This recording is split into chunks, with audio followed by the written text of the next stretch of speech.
लगभग सभी अनुपम को एक स्मार्ट बच्चा मानते थे। वह था भी पढ़ाई में होशियार, खेलों में बेहतर और हाजिर जवाब।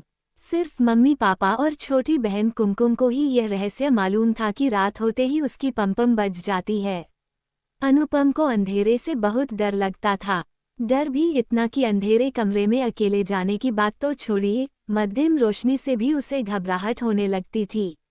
उसके कारण लंबे समय से वे लोग कोई फिल्म सिनेमा हॉल में नहीं देख पाए थे। मम्मी पापा के बेडरूम और कुमकुम के कमरे के बीच अनुपम का सुंदर, हवादार कमरा था। फिर भी रात को सोने के लिए वो कुमकुम के कमरे में घुस आता था। कुमकुम को भैया से बड़ी चिढ़ छूटती, क्योंकि अनुपम सारी रात एक बड़ा सा बल्ब नाइट लैंप की तरह जलाए रखता। अनुपम को भी अपनी इस कमजोरी पर बड़ी बौखलाहट होती। वो खुद समझ नहीं पाता था कि अंधेरे में ऐसा क्या है जिसका उसे डर लगा रहता है। राक्षस, शेर, नहीं, वह जानता था कि यह सब केवल कहानियों में या जंगल में ही पाए जाते हैं। मैं नहीं जानता, मुझसे कुछ मत पूछो, यही उसका उत्तर रहता। शनिवार की शाम दफ्तर से घर लौटते समय पापा एक टेलीस्कोप प्रोजेक्ट ले आए। रविवार की पूरी सुबह और दोपहर अनुपम और पापा ने साथ बैठकर डिब्बा भर कलपुर्जों से एक पूरी टेलीस्कोप बना ली। अनुपम को इसमें काफी मजा आ रहा था। उसे अंदाज नहीं था कि रात होते ही यह टेलीस्कोप उसकी परेशानी का सबब बन जाएगी। इसका ध्यान तो उसे तब आया जब रात को खाना खाने के बाद सब लोग तारे देखने के लिए छत पर जाने को तैयार हो गए। इसका मतलब कुम्मी को भी इस योजना का पता था। अनुपम को गुस्सा तो आया, लेकिन अंधेरे का डर उससे भी बड़ा निकला। पापा कंधों से ठेलकर उसे छत पर ले गए। पापा का सोचना था कि चंद्रमा, तारे और नक्षत्रों की तिलस्मी दुनिया देखकर अनुपम उनमें खो जाएगा और उसका भय भी जाता रहेगा। लेकिन ऐसा कुछ भी नहीं हुआ। अनुपम की आंखें आकाश के नज़ारों से ज्यादा आसपास के अंधेरे को टटोल रही थीं। हवा से आकाश नीम के ऊंचे पेड़ डोल रहे थे। पीपल की पत्तियां लगातार हंसे जा रही थीं। पापा, ये सरसराहट कैसी है? अनुपम ने पूछा। हो सकता है कोई गिरगिट नींद नहीं आने के कारण चहलकदमी कर रहा हो, पापा ने बड़ी आसानी से कह दिया। आधा घंटा होने को आया। नीचे लौट चलने के लिए अनुपम की छटपटाहट लगातार बढ़ती ही जा रही थी। अब तो पापा को भी अपने डरपोक बेटे पर गुस्सा आ गया। गनीमत थी कि उन्होंने अनुपम को एक चपत नहीं लगाई। अच्छी खासी हवाखोरी की किरकिरी हो गई थी। स्नेह सम्मेलन का मौसम था। वातावरण में मौज मजे की खुनक थी। पढ़ाई पर जोर कम था। एक दोपहर क्लास टीचर कक्षा में आई और मेज पर ही बैठ गई। बिना बताए बच्चे जान गए कि आज कुछ खास बात है। एक रेडियो जॉकी के अंदाज में हवा में हाथ लहराकर टीचर ने घोषणा की कि हम लोग पिकनिक पर जा रहे हैं। पिकनिक पूरे 2 दिन और 2 रातों की होगी। हर किसी को पिकनिक में आना जरूरी है।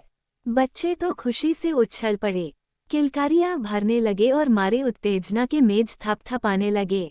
इधर अनुपम के पेट में मारे डर के मरोड़े उठने लगे। 2 दिन तो ठीक है, घर से दूर एक रात भी वह कैसे निकाल पाएगा? रात को खाने की मेज पर अनुपम का लटका हुआ मुंह देखकर पापा ने उसका कारण पूछा। पिकनिक की बात के साथ बिना रुके अनुपम ने ये भी बता दिया कि 2 दिनों तक मटर गश्ती करने के बजाय वह घर में रहकर पढ़ाई करना चाहता है। इसलिए पापा उसके लिए डॉक्टर के प्रमाण पत्र की व्यवस्था कर दे।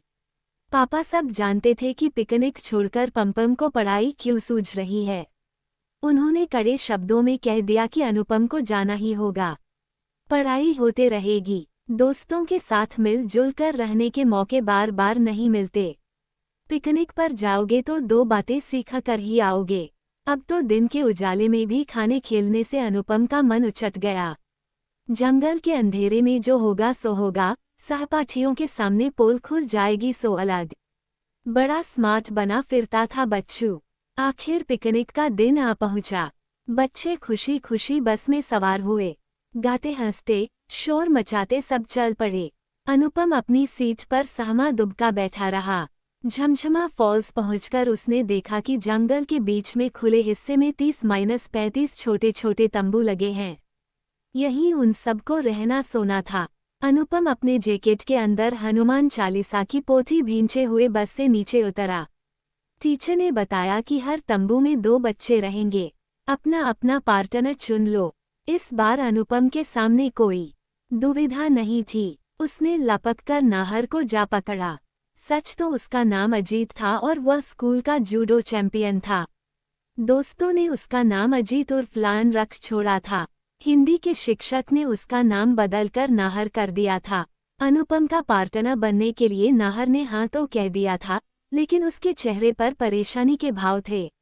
अनुपम खुश था कि जूडो चैंपियन के साथ रहते अंधेरे से निकलकर कोई उसका बिगाड़ नहीं सकता था। रात ठंडी थी। खाना खाने के बाद दोस्तों की हंसी ठिठोली में शामिल हुए बिना ही अनुपम और नाहर बिस्तर में आ दुबके। कंदील बुझाए बगैर ही दोनों ने अपने अपने स्लीपिंग बैग की झिप चढ़ा ली। अनुपम इंतजार करता रहा कि नाहर अब रोशनी बंद करेगा, तब रोशनी बंद करेगा।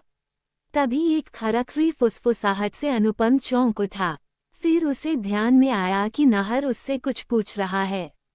क्या तुम्हें अंधेरे से डर लगता है? अनुपम को अपना भेद खुलता लगा। अरे, यह क्या देख रहा था वह? नाहर खुद थर-थर कांप रहा था। नाहर ने बताया कि उसे अंधेरे से बहुत डर लगता है।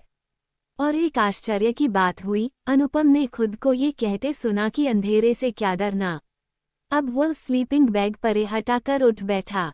ये तो अद्भुत था। अनुपम को अपने आप पर विश्वास ही नहीं हो रहा था। उसने नाहर को थपथपाकर कहा कि दोस्त, तुम तो एकदम पोंगे निकले। डरो मत, मैं तुम्हारे साथ हूँ। तुम मेरा हाथ थाम लो और बेफिक्र होकर सो जाओ। अनुपम का हाथ थामकर नाहर निश्चिंत हो गया। लेकिन तुम मुस्कुरा क्यों रहे हो? कहीं ये बात सबको बता तो नहीं दोगे? नाहर ने पूछा। तुम्हारी ये हालत देखकर मुझे ऐसा ही एक पगला लड़का याद आ गया। अनुपम ने दूर अंधेरे में ताकते हुए कहा, लेकिन वो पुरानी बात है।